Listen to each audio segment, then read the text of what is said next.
So recently there have been a lot of controversies on Twitter about Genshin whitewashing some characters, except this time it looks a bit more serious than usual, so I just want to talk about it. So enjoy the video. So let's just start from the basics as usual. A few days ago the Natlan trailer got released and so many people didn't like it for 1,000 reasons. For example, where is the nation of water? Where is the fire? Where is the lava? Where it's water everywhere. The fact that there are no husbandos and stuff like that. But the main problem is that there is not a single tan-skinned character in the whole roster. And that is a problem actually, because they're supposed to being based off of some cultures where people are tan-skinned / black. So why are all the characters white? And I find this to be an actual reasonable complaint, because if you want to copy some cultures, at least make them good. By the way, I don't want to be like many other YouTubers, respectfully. Like, I don't wanna upload the screen with a lot of pictures and screenshots and stuff like that. I want to just take the most important ones and that's it. I just want to make the video as original as possible, so just give my own interpretation. So, the thing is very simple. In Mondstadt there is Fischl, in WUWA there are Chinese characters everywhere, all the names I think are Chinese, the majority of them at least. There is Zhongli, who's a perfect example. In Inazuma it's even better, like almost every character has a Japanese-based appearance. Like just think of Raiden Shogun, Ayato, Ayaka, all of them are heavily inspired off of Japanese stuff. And I can respect that, it's done very well, especially in Fontaine, for example. In Fontaine, the design reminds me a lot of French stuff. Almost every name is French. I guess Sumeru is similar to that, but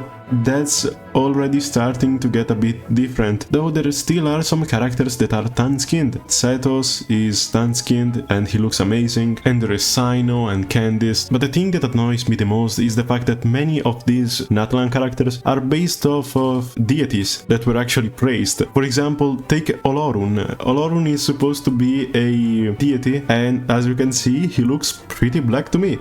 And the guy that they made off of like his interpretation is the whitest boy ever that looks like a DeviantArt OC. He's completely different. I see nothing that vaguely resembles him. And the same goes for Mavuika, which is literally the Pyro Archon. So like the most important character in the whole region is based off of another deity, which is Mavuika, and she's black. And they just made Mavuika fucking bleached. Why is she so white?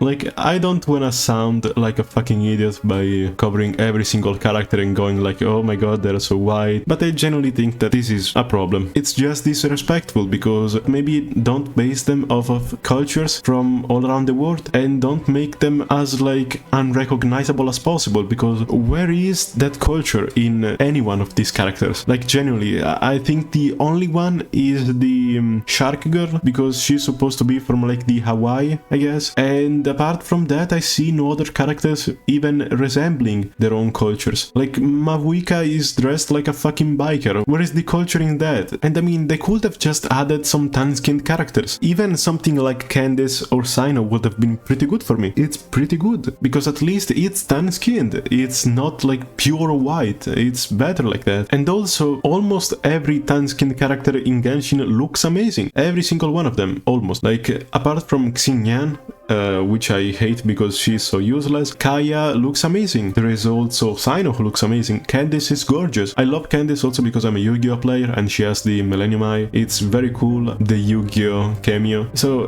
that's very good. There is also Setos, the new character who looks very cool. So why would they not make more of them? I get that it's because MiHoYo doesn't care and they just want money and stuff like that, and I completely get it, they're a company. But making some more tan-skinned characters that are strong instead of making a fucking Dia would help them, because I guess many people want them. I guess some people would love to pull for a tan-skinned character that is powerful, that is as gorgeous as the other ones they made. So I really don't get it. I am not even joking, this one is a bit scary. There is another deity and they inspired another guy off of it, and it's Kinich. Or Kinnick, I don't know.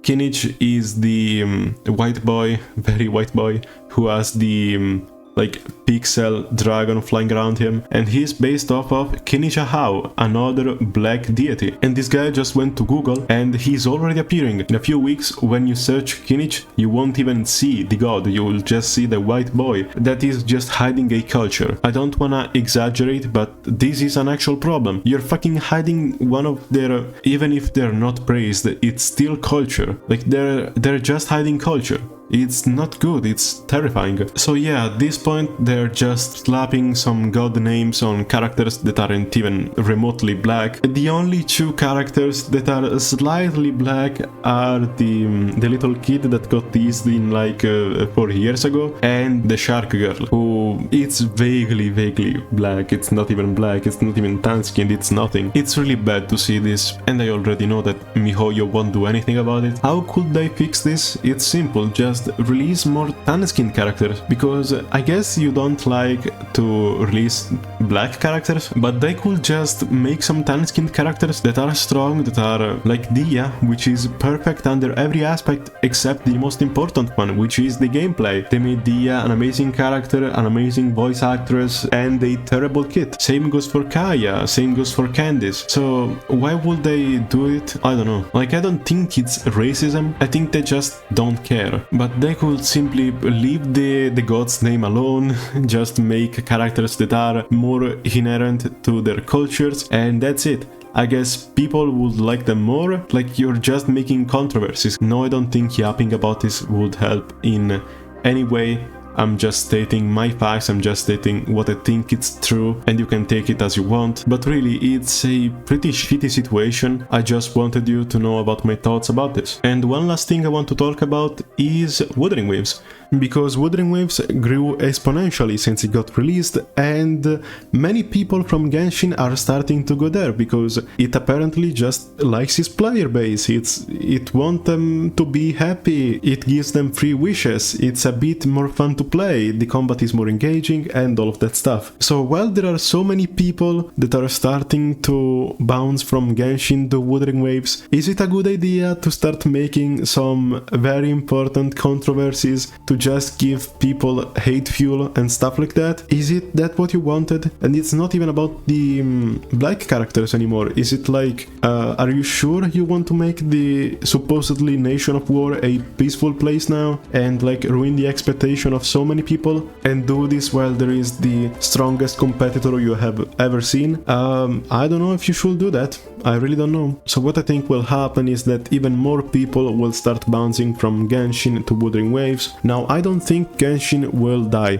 Genshin cannot die. The amount of power Genshin has is incomprehensible, but it's still very good that they get weakened by their own decisions, because what they're making is very stupid. Like, what they are doing is just killing themselves, and for no reason. Like, they could literally make many people happy. I don't think people will pull for a character that they didn't want. There is also a character that is tan-skinned / black almost, and we have not seen her. Maybe she will make a cameo, maybe she will appear, we don't know. But it's pretty sad to see this, because Genshin has always had so much potential, and they really never applied it.